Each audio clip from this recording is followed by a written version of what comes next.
Hey guys, what's up everyone? Welcome to Young Titan World. Um, I hope you guys are having a fantastic day. Today we're gonna be talking about Miller's Girl. Now, this is literally the first time that we have done it in this sort of way, in like where I'm not walking through the streets shouting on top of my voice. And that's because, as I said, we had plans to make sure that this was a much more refined and professional way of communicating with those that I love most. Today we're going to be talking about Miller's Girl. Now, before we get into it, I'd like us to watch the trailer in case you don't know what you're getting yourself into. All right, this is not harmful in any way. All right, let's just start. Um, let me get this. What's your name? Cairo Sweet. I'm Mr. Miller. I'm assuming that you got one of these before. I read the whole list. Well, there's 12 books on that list. Party hard. Always said I was a good kid. What is an adult? Always said I'm 18, was languishing in the wilds of nowhere, Tennessee. Don't know how I'll ever break this curse. Don't you get scared walking through those woods? I'm the scariest thing in there. Never knew I could be speechless. I want you to write a short story in the style of your favorite author.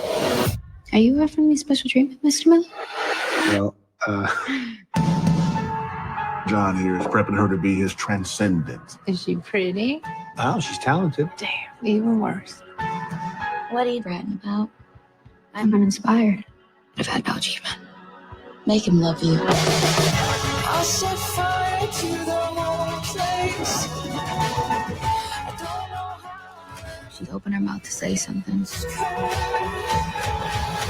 but the words fell away. Why did you write this? This is inappropriate. Write what you know is what you say. If you don't rewrite this, I'll have to fail you. I dare you.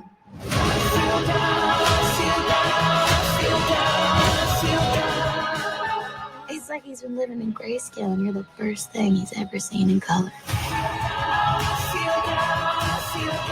You are the adult. Show some responsibility. You're my student, and I'm your teacher. That's all.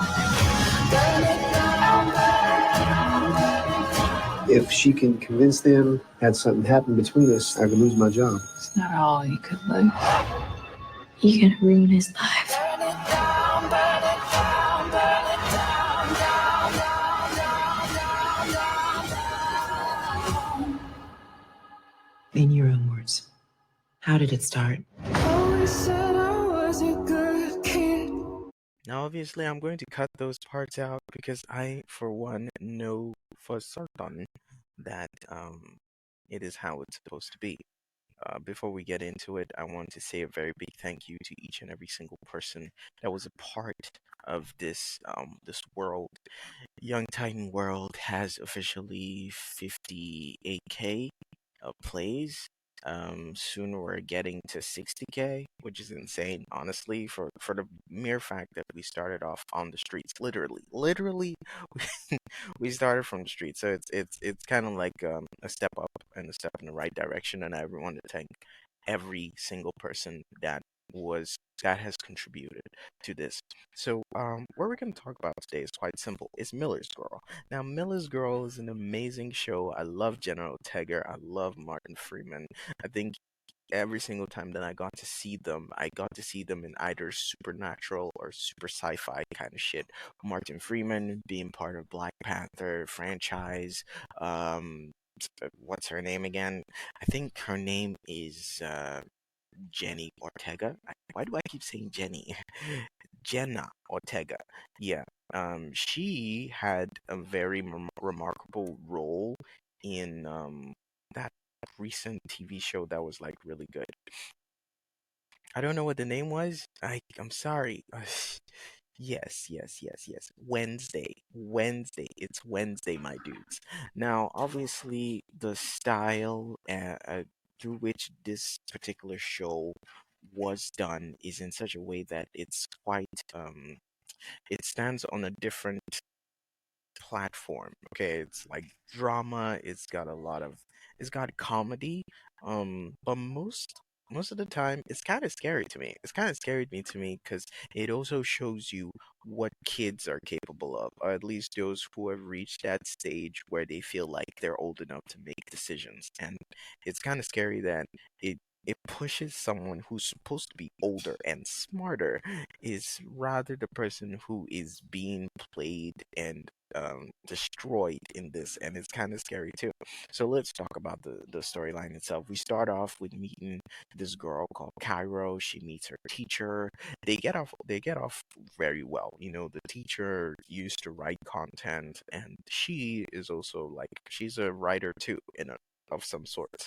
And there's this connection, there's this vibe. It first starts off as innocent and cute, then it gets really intense. There gets that part where the teacher has to go return her phone to her house, which is weird because how it happened that way was because she planned it. Okay, it was a setup. It was a setup, and he fell for it like a little bitch.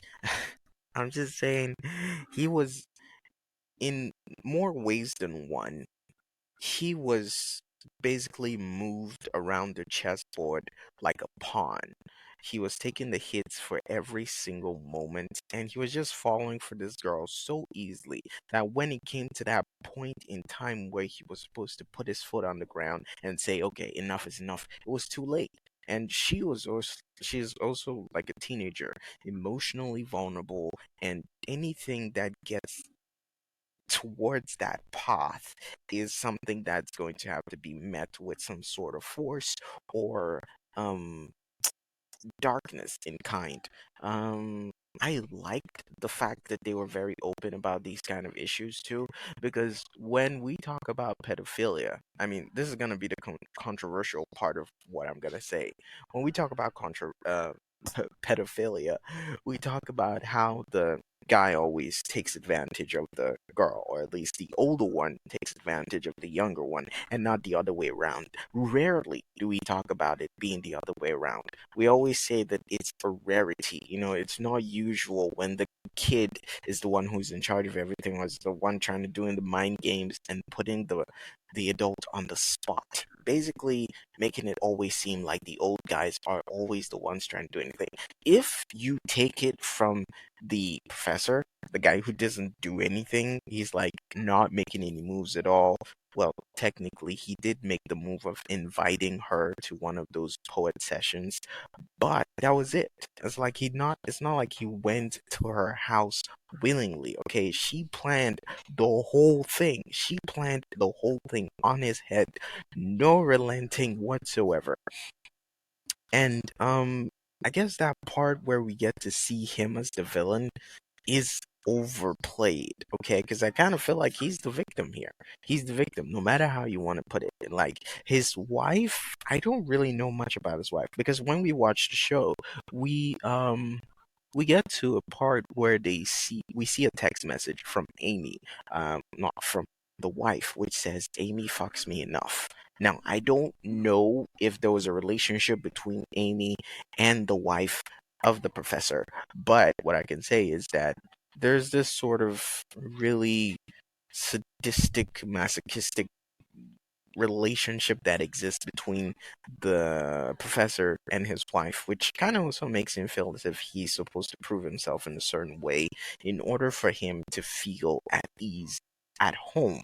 And the fact that this girl rolls out the welcome wagon, praises him for his actions, gives him like a sort of a soft bed to lie on when all he's been working with was like concrete floors and shit.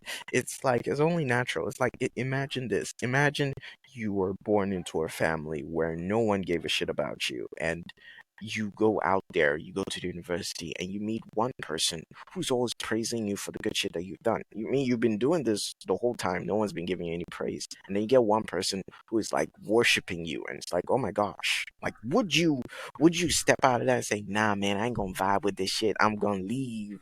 No, you're not gonna do that. Okay, you're gonna go closer to that person because you're like, oh really, you think this is impressive? I've been doing this the whole time, no one gave a shit about it, and you do. So I kind of like you even more.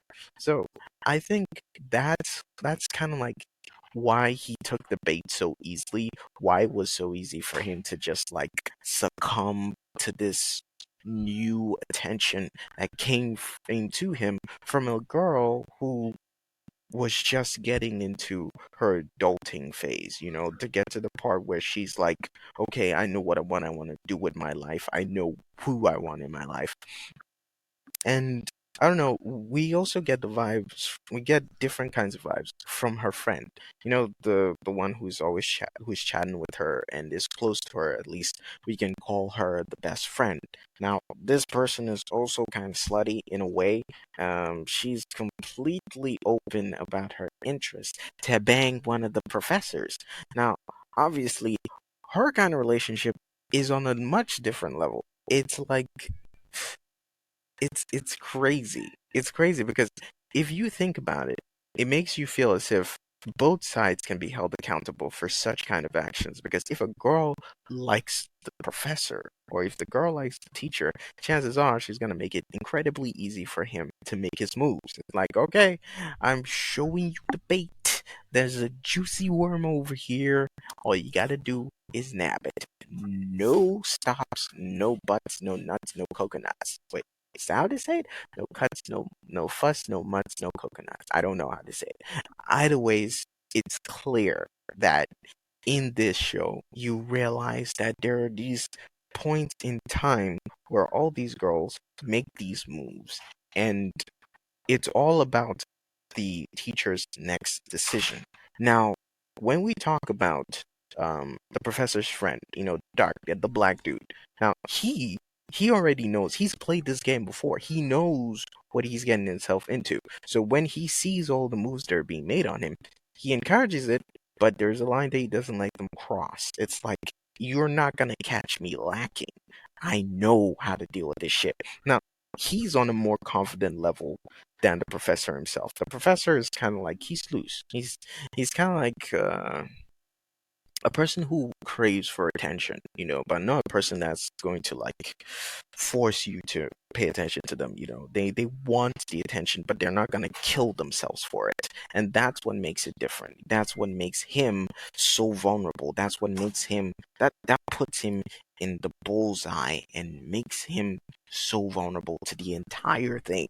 And it's scary. Okay, it's scary in its own way. And I think one part that I get to feel more of is the part where you have to like acknowledge um each side being accountable, each side being vulnerable. I don't know what happens after this because in the end, we get to see that they meet each other, I guess, in front of the student council place, and that's where they're supposed to make such a decision as to what step they're gonna take. I don't know if he's going to confess his love for the girl or he is going to just basically, declare war or something. But at the end, there was a decision that was supposed to be made at the end. It's like she gave him some sort of ultimatum, some unspoken ultimatum.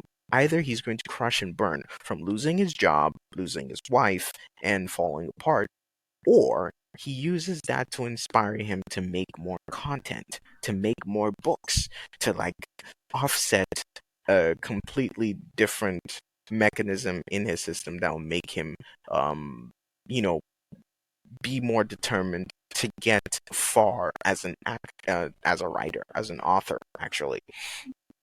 And so yeah, it's really incredible. I really did love it. The humor was good, the drama was good, the comedy was good. I guess what I could say is that there is always that part that will be taken with a hint of salt. A lot of people don't like it when they say that the kids are the ones who are playing the games. It's the kids are the ones who are masterminding it. When it comes to, I'm not. It's not easy for me to say this, but sometimes when we talk about pedophilia, we're always blaming the adult. And you can come for me as much as you want, but sometimes the kids are also that smart.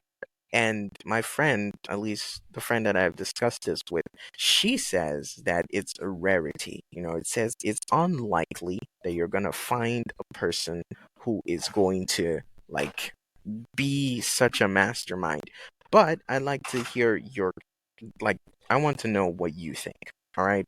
Do you think that it's only a one-sided game where the adult is always pulling the strings, or when it comes to pedophilia, the child can also be held responsible? Now, obviously, this has nothing to do with pedophilia. The girl's 18 years old. She is definitely within her rights to date whoever she so chooses.